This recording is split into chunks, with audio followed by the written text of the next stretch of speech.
Akala mo ba, kapag nag-invest ka sa rental properties, yayaman ka agad? Mali! Hindi ito get rich quick. Ang rental property ay long-term investment. Oo, hindi agad malaki ang kita buwan-buwan.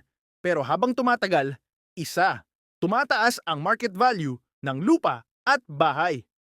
Ikalawa, ang renta ng tenants, unti-unting nagbabayad ng property loan mo. 3. Pag fully paid na, steady at tuloy-tuloy ang passive income mo. Kaya maiisipin mo, hindi ito parang negosyo na bukas. Kikita ka na ng malaki. Ito ay strategy para magkaroon ka ng siguradong yaman at stability sa mga susunod na taon.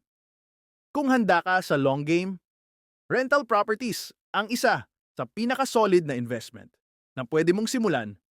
Hindi ito instant, pero ito ang magbibigay sa iyo ng security at passive income habang buhay.